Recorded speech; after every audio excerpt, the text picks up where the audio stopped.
Hola a todos. Bienvenidos a Historia no contada, el canal donde exploramos los rincones ocultos y fascinantes de la historia que a menudo no se mencionan en los libros tradicionales.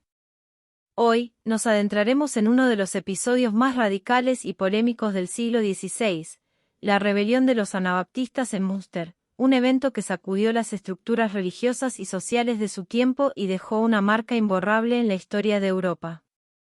Esta rebelión se sitúa en el contexto más amplio de la Reforma Protestante, un periodo de profundas transformaciones religiosas, sociales y políticas en Europa. En medio de las disputas entre católicos y protestantes, surgieron grupos más radicales que rechazaban tanto la autoridad de Roma como la de los reformadores convencionales como Martín Lutero o Ulrico Zwinglio. Entre estos grupos destacaban los anabaptistas, quienes abogaban por la libertad de conciencia, la separación entre la Iglesia y el Estado, y el rechazo del bautismo infantil, insistiendo en que solo los adultos podían recibir el bautismo al ser plenamente conscientes de su fe. La creencia en la creación de comunidades cristianas puras y sin la corrupción del mundo exterior llevó a algunos anabaptistas a adoptar una visión casi apocalíptica. Creían que estaban llamados a establecer una Nueva Jerusalén en la tierra, una sociedad basada en la igualdad, la justicia y las enseñanzas bíblicas, libre de la opresión de las autoridades políticas y religiosas de la época. Estas ideas encontraron su expresión más dramática en la ciudad de Münster, en la región de Westfalia, en lo que hoy es Alemania. Todo comenzó en 1534, cuando un grupo de anabaptistas liderado por Jan Massis, un carismático predicador holandés, y su seguidor Jan van Leyden, logró tomar el control de Münster. Aprovechando el clima de tensión y descontento en la ciudad, los anabaptistas expulsaron a las autoridades civiles y establecieron un régimen teocrático que buscaba implementar su visión de una comunidad cristiana ideal. Münster se transformó en un experimento radical tanto en lo social como en lo religioso. Una de las primeras medidas fue la abolición de la propiedad privada, reemplazada por una economía comunal en la que todos los bienes eran compartidos por la comunidad. Esta idea radical era vista como una forma de eliminar las desigualdades y asegurar que todos los miembros de la comunidad tuvieran lo necesario para vivir. Pero las reformas no se limitaron a la economía. En lo religioso, los líderes introdujeron prácticas que escandalizaron tanto a los católicos como a los protestantes. Bajo el liderazgo de Jan van Leyden, quien se autoproclamó rey de la Nueva Sion, se impuso la poligamia, justificada por interpretaciones bíblicas selectivas y vista como una forma de preparar la comunidad para la inminente llegada del reino de Dios. Las mujeres, en su mayoría viudas o solteras, se vieron obligadas a aceptar este sistema en medio de un clima de creciente autoritarismo y control. El régimen instaurado en Münster se convirtió rápidamente en un foco de preocupación para las potencias vecinas. La mezcla de fervor religioso, ideología radical y un gobierno teocrático amenazaba con desestabilizar la región. Tanto católicos como protestantes, enemigos habituales, se unieron en su rechazo hacia los anabaptistas, viendo en Münster un ejemplo peligroso de cómo la herejía y el desorden podían propagarse si no se controlaban. Esta alianza insólita dio lugar a uno de los asedios más violentos y prolongados del siglo XVI. El duque de Cleveris, junto con obispos católicos y líderes protestantes, organizó un cerco militar alrededor de Münster que se prolongó durante más de un año.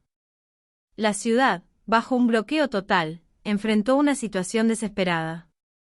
Dentro de los muros, el régimen de Jan van Leyden se volvió cada vez más represivo. Se intensificaron las ejecuciones de aquellos considerados traidores o herejes dentro de la misma comunidad anabaptista. La paranoia y la tensión crecieron mientras los alimentos y los recursos disminuían. Finalmente, en junio de 1535, las fuerzas aliadas lograron penetrar las defensas de la ciudad. La caída fue rápida y brutal. Los líderes anabaptistas, incluido Jan van Leyden y sus principales seguidores, fueron capturados y sometidos a un juicio sumario.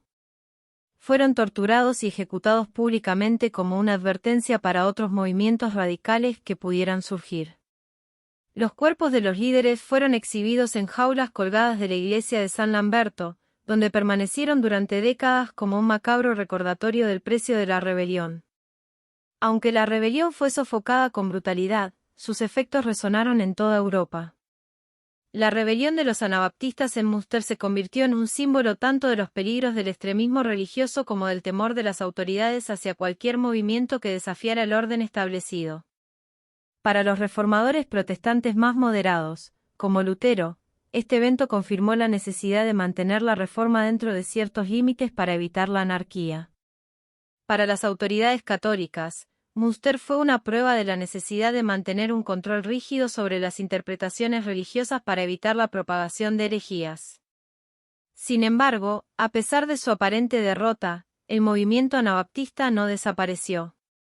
Aunque severamente reprimidos, los anabaptistas encontraron refugio en comunidades más pequeñas y menos visibles, dando origen a grupos como los menonitas y los Amish, quienes mantuvieron muchas de las creencias originales, como la separación entre la Iglesia y el Estado, la no violencia y la libertad de conciencia. La historia de Münster se convirtió en un ejemplo sombrío para aquellos que soñaban con crear una sociedad cristiana perfecta, pero también sirvió para reforzar la idea de que las convicciones religiosas, cuando se llevan al extremo, pueden tener un impacto profundo en la historia.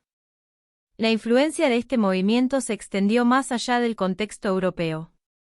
Con el paso de los siglos, algunas de las ideas promovidas por estos grupos, como la libertad de religión, el pacifismo y la autonomía comunitaria, encontraron eco en movimientos y comunidades en América del Norte, donde muchas de estas congregaciones se establecieron.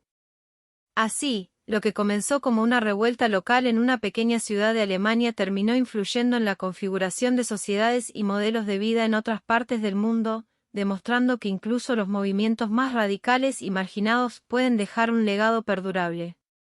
En retrospectiva, la rebelión de Münster expone las tensiones inherentes en la búsqueda de una utopía religiosa, donde las aspiraciones idealistas pueden degenerar en autoritarismo cuando se enfrentan a la realidad de las circunstancias.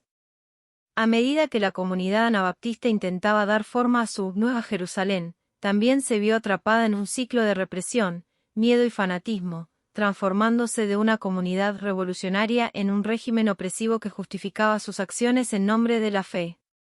Este conflicto pone de relieve los peligros de los movimientos que, en su deseo de construir un orden nuevo y puro, caen en los mismos errores que pretenden combatir. Gracias por acompañarnos nuevamente. Esperamos que hayan disfrutado descubriendo cómo este movimiento desafió el orden establecido y qué consecuencias tuvo para la historia religiosa y social de Europa. Si les ha gustado, no olviden dejar su comentario y compartir el vídeo. Y si quieren seguir descubriendo más historias sorprendentes, suscríbanse al canal y activen la campanita para no perderse ninguno de nuestros vídeos. Nos vemos en el próximo episodio de Historia No Contada.